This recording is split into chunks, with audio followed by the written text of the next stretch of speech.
gotta know.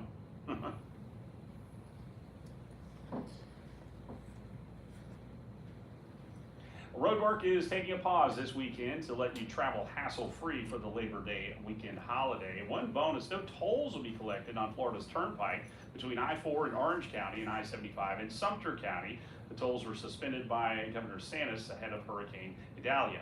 Now, some toll roads along the Gulf Coast are also being waived. Tolls will start to be collected on these roads once again Tuesday at noon. Well, since we're talking about the Turnpike, let's run down some of the current construction projects. The Turnpike is currently being widened to 8 lanes from State Road 50 in Claremont to Hancock Road in Mineola, and that work will wrap up in 2026. Another project in Lake County is widening the Turnpike to 8 lanes from Mineola to O'Brien Road. Construction there will end in late 2028. Well, down in Osceola County, the Turnpike interchange with Kissimmee Park Road is being improved. That work will wrap up by the end of the year. Well, before you travel, check mynews13.com/traffic. You'll see the color-coded map of delays and drive times where you're headed. And watch us weekday mornings when real-time traffic expert Jerry Hugh will tell you the spots to avoid for your commute, only here on Spectrum News 13.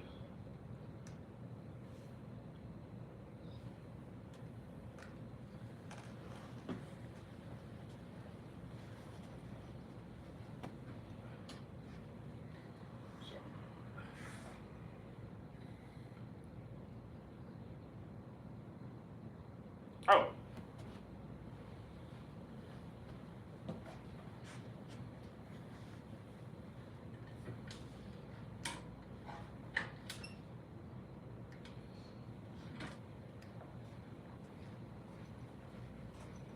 Like right here. Right here? Yeah. Okay. Thanks, sir. Yeah. Still on jib though? Yeah. Okay.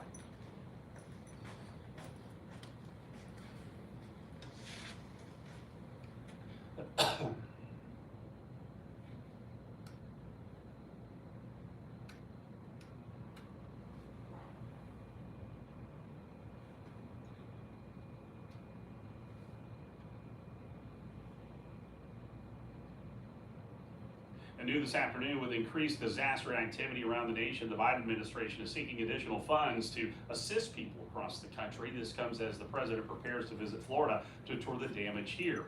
Spectrum News Washington correspondent Julia Benbrook joins us with what we know about this request.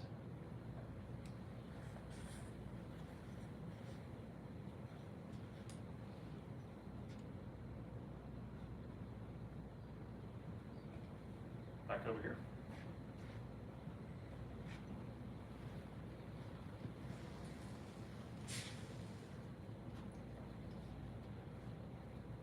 I'm telling you, I like it.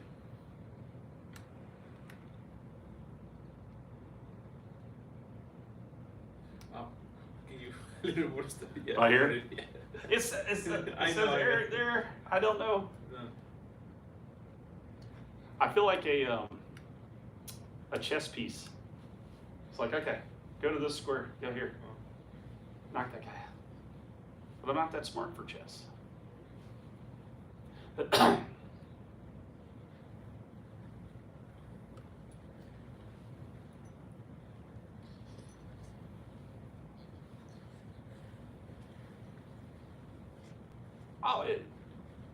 Oh, I'm okay with it if you are. I honestly, it doesn't matter to me. I don't mind.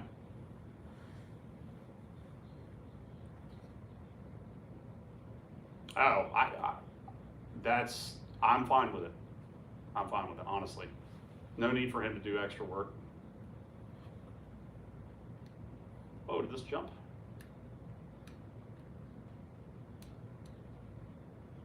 Okay.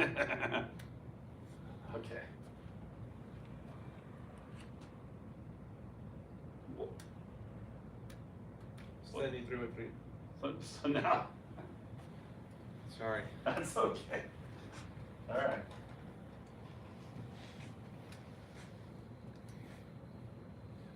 Oh, yeah, intro. Okay.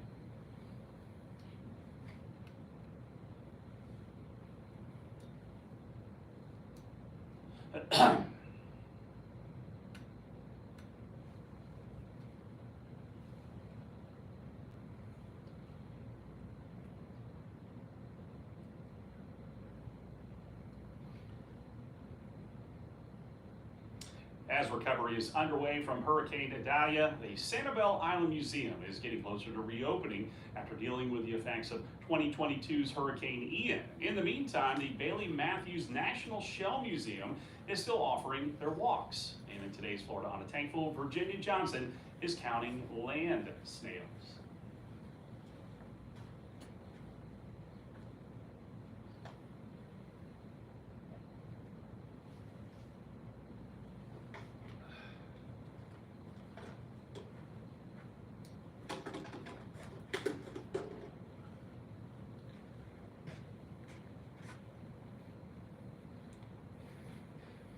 Personal, man, Sam 3x3 personal ISO. He got me everywhere. I'm sorry. Got something for everybody. Okay, now personal, you got to stand Right about there.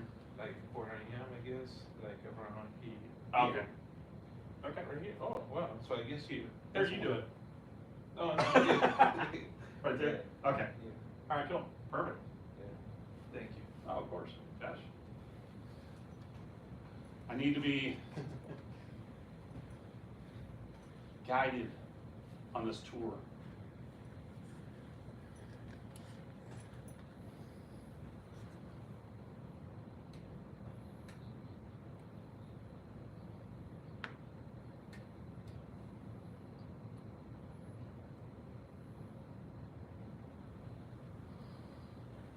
As we know, the summer months can be pretty tough in the heat, especially for those who work outdoors. Well, over the last several years, the nonprofit Farm Workers Self-Help Inc. has lobbied for a law to help provide aid during the summer months. So this year, no exception. Spectrum News 13's Elizabeth Gutierrez shares why this issue is so important to the organization.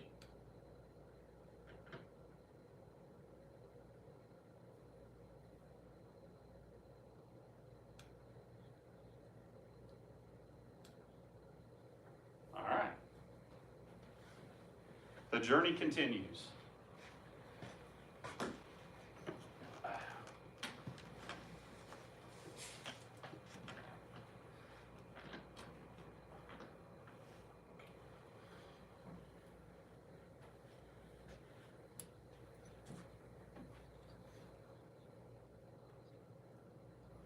Margarita Romo says she's already written to state leaders about the issue. The nonprofit even provides farm workers with clothes that will help protect them from the sun.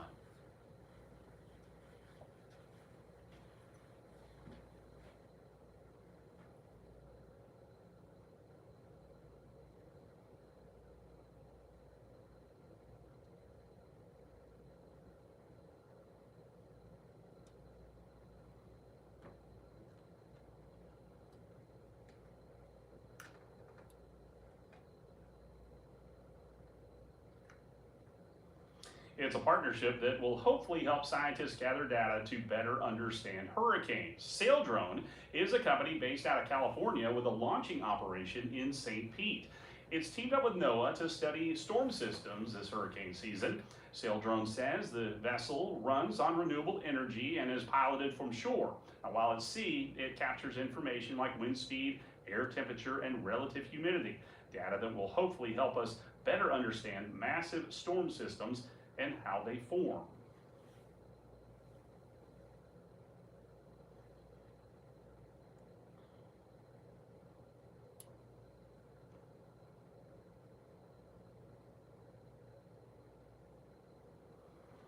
Well, altogether, 12 Saildrones have been deployed this hurricane season in the Atlantic, Caribbean, and Gulf of Mexico. That's where we know all too well storms are likely to form.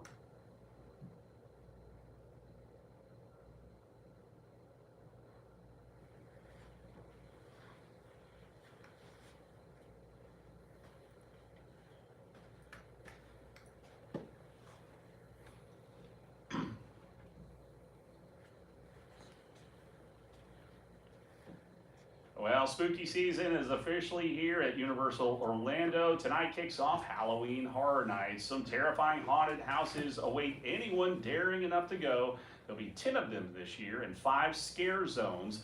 This year's haunted houses include scares from Stranger Things and to The Last of Us. The event runs on select nights through November 4th.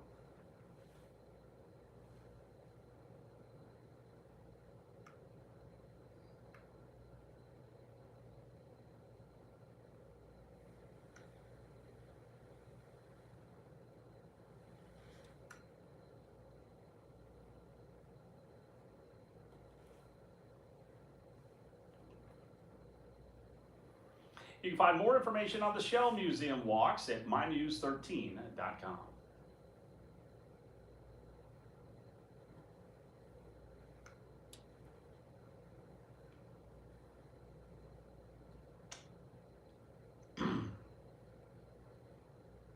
All right.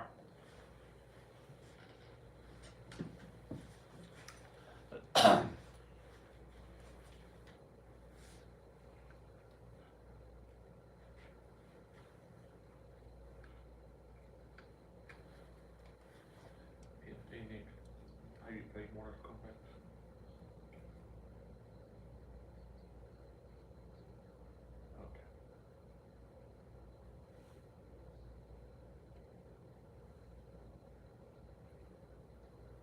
Okay. UCF Knights kicked off their season opener last night with a dominating win over Kent State at the Bounce House. Spectrum Sports 360's Josh Miller shows us how this victory could build the team's confidence in the Big 12 Conference.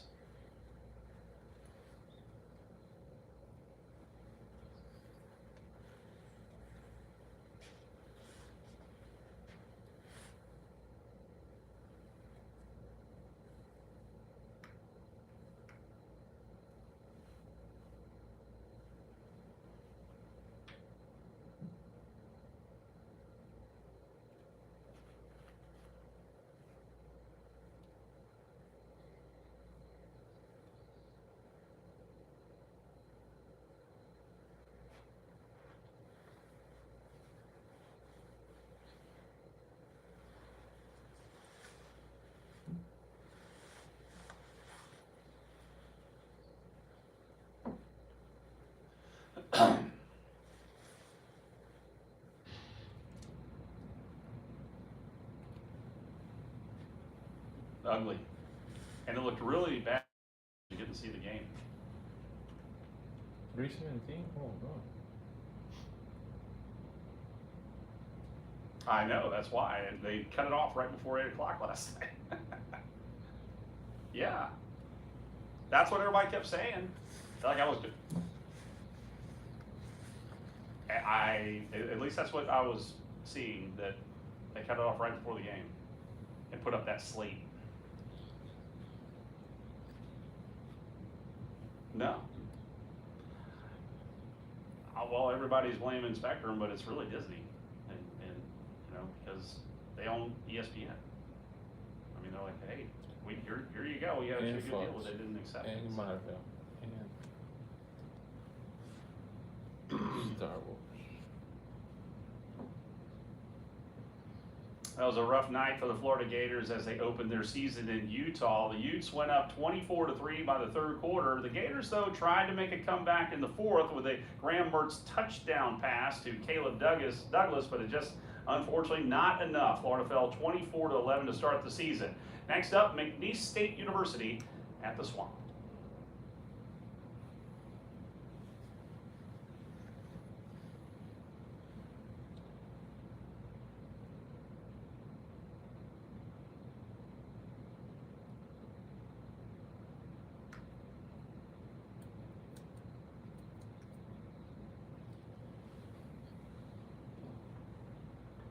Tonight on Spectrum Sports 360, football has always been a family affair for the Dares, but for the first time ever, a pair of Dares will be pitted against one another and on opposite sidelines. We'll have a story at 10:30 right here on Spectrum News 13.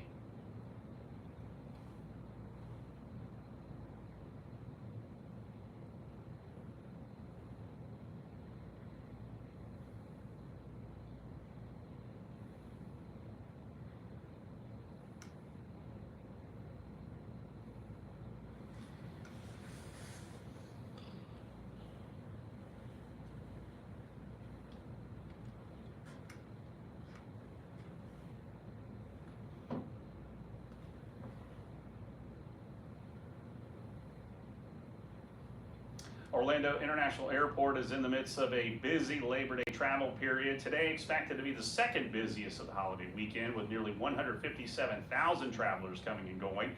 If you have a flight out tomorrow, expect crowds more than 170,000 travelers passing through the airport. More than 900,000 will travel between yesterday and next Tuesday. To help with the parking situation, airport, you want to start? I knew that, and I just stopped.